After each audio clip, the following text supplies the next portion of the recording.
Hi guys, welcome back to my channel, Stir Fry by Water by TJ. Water is life, water is Bay. Now today we're talking everything savings and investment. I know a lot of people have been asking for this video and it's here. It is now, it is here. So please pay attention. On a side note guys, please stay safe. Wear your mask, sanitize, wash your hands, and please abide by the regulations. Thank you.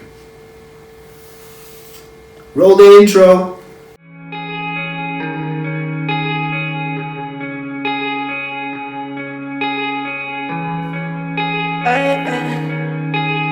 Green light, little mama give me the green light, the green light. That means I'm going in right, I'm in right. Been waiting for her all my life, my whole life. I've been bending myself backwards, trying to make things happen. Long as I keep meeting girls like.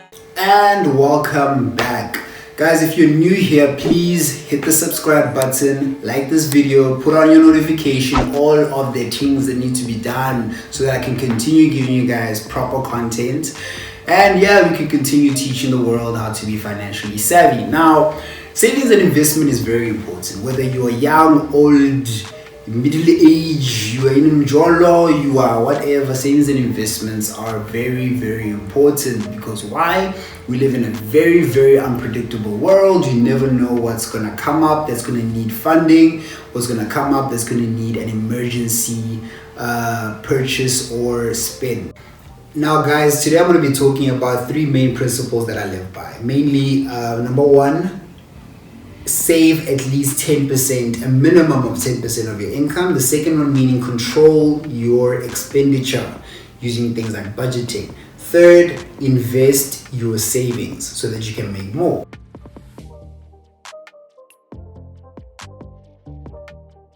Down to the first principle, saving a minimum of 10%. Now, it's very important to understand that for this, you need to have some form of income, some form of money coming in. And I know it's very difficult for people, considering the time right now, to get some income, but no matter how small money that you have, save at least 10% of that. By 10%, I mean if you're earning 350 from the government, save 35 Rand. 35 Rand might seem small, but in the long term, it will grow to be a lot larger. Now, today, in today's times, we use technology to use this. Now, the first place I would suggest that you start in terms of saving, most banks have a separate savings account. So you go to your bank, say, I want to open up a savings account, right? Every month, you then move 10% of your income to that savings account. Transfer fees will probably be low if you use the same bank, and they have a specific interest rate attached to it. So you would grow your money, gradually as you're saving. Right? So the second thing that I use is something called Stash. It's by Liberty, Stash by Liberty. You can get it either on Apple Store or on Google Play Store, whichever platform that you use. Now, what Stash does is that every time you swipe, right? You make a purchase, either groceries or whatever.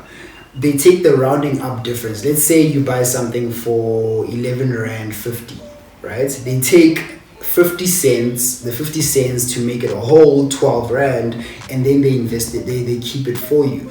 So with that, you don't really see how or where or how well you save, but in the long term, you end up building a specific piggy bank, if you might say, without even realizing it. There are other options of saving for rainy days. So when it's raining, the app automatically saves something like 10 Rand. Saving for sunny days, when it's sunny outside or it's hot weather, saves 20 Rand or 10 Rand. You can set it up for you depending on the preferences that you might want.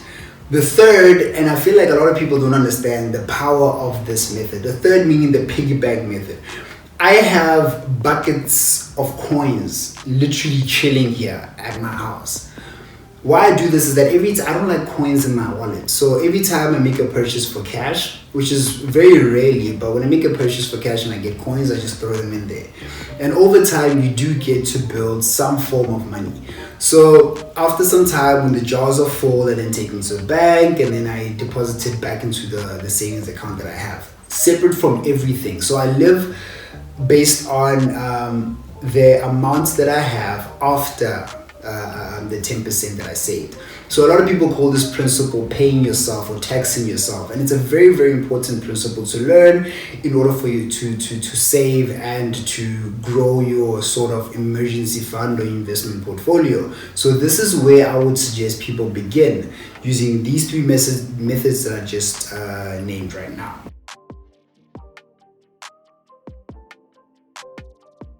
Now guys, the second principle, and I feel is one of the most important principles, is to control your expenditure. Now a lot of people end up, when you get an income, you want to spend, you want to treat yourself, you want to do this, you want to do that, and there's nothing wrong with it. It's your money, it's your hard-earned money, but always remember the first principle. Now the second principle is a principle that many people fail to do, and that's budgeting. It's very important to use a budget. A budget really sets up a plan for you for the whole month. Now, what I do is that I just put in my income and I just put in my expenses, and I plan forward. Like, I know that I have fixed expenses, like number one, my car. Number two, my place where I stay, things like groceries. Those are fixed expenses. Those are expenses that, in any given month, they're probably going to be constant. And then you have the other ones like entertainment, and you do have to have a budget for entertainment. Whenever you go out to have lunch or dinner with someone, budget for it. Keep to that budget and never deter. Why I say this is that you need to learn to live within a specific framework. And once you get into the habit of that, once you get into the habit of knowing what expenses are necessary and which are not, you'll be able to save a lot more. So I use a budgeting tool called 24/7. Now 24/7 was developed by Old Mutual, right? So what they do is that you link your bank account, or your bank account, whether you have a separate bank account, savings, investment accounts or whatever, you link them there, and then they will calculate how much you normally spend on things like groceries, things like fuel, things like entertainment and so forth. So then you'll be able to see where your money is actually going. Because a lot of times you ask yourself, you'll be spending money, end of the month or mid-month or even closer to the beginning of the month, you'd be thinking to yourself, okay, where did my money go? That app actually tells you, hey dude, you spent your money on this, you bought airtime for 10,000 because you were calling your girlfriend and your side chick and your second side chick and whatnot. That's what happens. It helps you understand where your money went to. So I would highly recommend that app. Also find it on Apple Store, Play Store, any platform that you use for your apps. So another thing that I really like about that app is that you can categorize however way you want to. So if you get like a statement to show, okay, Sharp, my money went to place A, place B, you can say, okay, this was for medical expenses, right? This was for things like groceries. You can move around and shapeshift and also forecast. So it really, really, really does help to give yourself a view of where your money goes, how much you're actually saving. And as it also gives a snapshot. It shows something called net worth. And it's very, very I would say encouraging whenever you see a net worth. Is like, it's coming up. So on the main page, it will show you like your net worth, your income minus your expenditure plus your investments. So it really does help you a lot.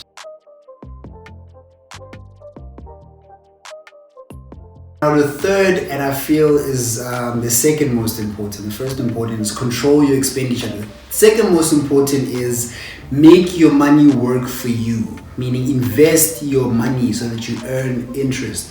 Now, if you have savings that are building up, piling up, they mean nothing if you don't do anything with them so that they can give you more money.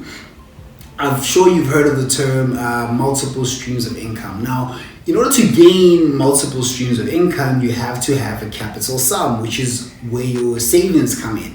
You take your savings, you invest them in other things like a business or something like stocks or forex, if you may, trading, if you may. So if you take your money and then you invest them in things like that will give you more money, that is what the third principle entails. So a lot of the times, a lot of people really just pump their money into things like they hear that, okay, sharp, Bitcoin is really good right now in this market, so I want to buy Bitcoin, so they fall for scammers and whatnot. So now you're not necessarily making money, you're actually shifting your money. So with this principle, you're shifting your money to the person, to another person. Anyways, so with this principle, there are other sub principles. Number one, and the first one being, only take advice from people that you know and trust are competent in that field. So for this, if you want to start investing, start with people that do it either on a day-to-day basis, or they do it casually but they know what they're doing, or they work in that space. That's where you get the proper advice on where and which packages to start investing in based on your risk profile. So for example, you can go to your bank. Banks have financial advisors and so forth that will then help you to say, okay, put 30% of your income in this. Your savings in this. Put 30% of this into this security, put this and that, based on your risk profile and based on how often you want to enjoy the fruits of your savings.